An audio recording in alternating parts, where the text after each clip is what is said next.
سیدنا عمر رضی اللہ عنہ ایک مرتبہ گئے مسجد نبی میں، انہوں نے ایک نوجوان کو دیکھا زارو قطار رو رہا ہے۔ عمر رضی اللہ عنہ نے پوچھا نوجوان کیوں رو رہے ہو؟ نوجوان نے کہا کہ مجھ سے ایک بڑا گناہ سرزد ہو گیا ہے اور مجھے ڈر ہے کہ پتہ نہیں میرا گناہ معاف ہوگا یا نہیں، میں اس لیے رو رہا ہوں۔ عمر رضی اللہ عنہ نے فرمایا کہ کوئی بات نہیں، میرے ساتھ چلو، میں نبی علیہ السلام کی خدمت میں عرض کرتا ہوں، وہ آپ کے لیے شفاعت کریں گے اور گناہ معاف ہو جائے گا۔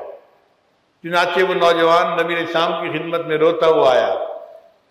نبی علیہ السلام نے اس کو روتا ہوا دیکھا تو فرمایا کہ تم سے کیا گناہ ہوا؟ اس نے کہا اے اللہ کے نبی سے مجھ سے بڑا گناہ سرزد ہو گیا۔ نبی علیہ السلام نے فرمایا کہ گناہ بتاؤ کیا سرزد ہے؟ اس نے کہا حضرت میں اتنا شقی القلب نوجوان کہ میں کفن چور تھا، لوگ مردے کو دفن کرتے تھے اور میں رات کو قبر کو کھول کے مردے کا کفن چوری کر لیا کرتا تھا۔ انصار کی ایک نوجوان لڑکی تھی، میں نے اس کا کفن اتارا، اس کے جسم پہ میری نظر پڑی تو وہ نوجوان خوبصورت لڑکی تھی۔ میں کفن لے کے چل پڑا تو شیطان میرے اوپر غالب آ گیا اور اس نے مجھے کہا رات کا وقت ہے، کوئی قریب تو ہے نہیں، تو اس نوجوان لڑکی سے اپنی شہوت کو پورا کر لے۔ میں واپس لوٹ کے آیا اور میں نے اس لڑکی کو قبر سے نکالا اور مردہ لڑکی کے ساتھ میں نے بدکاری کی۔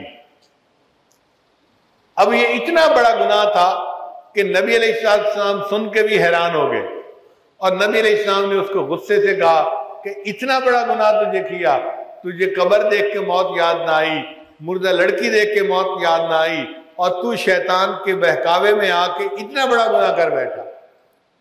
وہ نوجوان سمجھ گیا کہ اللہ کے نبی صلی اللہ علیہ وسلم جب مجھ سے ناراض ہو رہے ہیں تو اب میری شفاعت کا کیا بنے گا۔ چنانچہ اس نے معافی مانگی اور وہاں سے آ گیا۔ حدیث پاک میں آتا ہے وہ 40 دن ویرانے کے اندر اللہ کے سامنے روتا رہا اور معافیاں مانگتا رہا، اے اللہ انسان ہوں، غلطی کر بیٹھا ہوں، اب نادم ہوا ہوں، پریشان ہوا ہوں، بس تو مجھے معاف کر دے۔ دل میں اس نے یہی سوچا کہ ہائی کورٹ نے تو مجھے ریجیکٹ کر دیا، اب سپریم کورٹ ہی ہے جہاں میرا کام بنے گا۔ چنانچہ اللہ کے سامنے روتا رہا، معافی مانگتا رہا۔ جب 40 دن اس نے رو رو کے معافی مانگی تو اللہ تعالیٰ نے جبریل علیہ السلام کو نبی علیہ السلام کے پاس بھیجا۔ جبریل علیہ السلام آئے اور نبی علیہ السلام سے آ کے پوچھا، اے اللہ کے حبیب صلی اللہ علیہ وسلم مجھے اللہ رب العزت نے آپ کے پاس بھیجا ہے اور اللہ تعالیٰ نے یہ سوال پوچھا ہے کہ اے میرے محبوب صلی اللہ علیہ وسلم مخلوق کو آپ نے پیدا کیا یا میں نے پیدا کیا ہے؟ تو نبی علیہ السلام نے فرمایا مجھے بھی اللہ نے پیدا کیا ہے اور ساری مخلوق کو بھی اللہ نے پیدا کیا ہے۔ پھر اللہ تعالیٰ نے دوسرا سوال پوچھا، اس مخلوق کو رزق آپ دیتے ہیں یا میں دیتا ہوں؟ نبی علیہ السلام نے فرمایا مجھے بھی رزق اللہ دیتا ہے اور ساری مخلوق کو بھی رزق اللہ دیتا ہے۔ پھر تیسرا سوال پوچھا کہ یہ بتائیے مخلوق کی توبہ آپ نے قبول کرنی ہے یا میں نے قبول کرنی ہے؟ تو نبی علیہ السلام نے کہا ہر بندے کی توبہ اللہ نے قبول کرنی ہے۔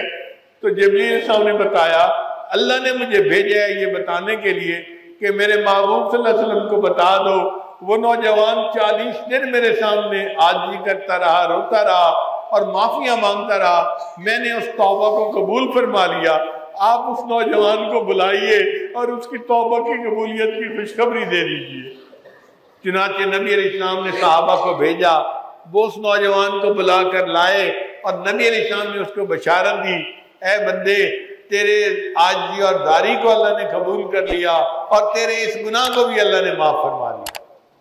جو پروردگار اتنا کریم ہے تو ہمیں چاہیے کہ ہم اللہ تعالیٰ کے ہاں آج سچی توبہ کر کے اپنے سب گناہوں کی معافی مانگ لیں اور ایک نئی ایمانی اسلامی قرآنی زندگی بسر کرنے کا ارادہ کریں۔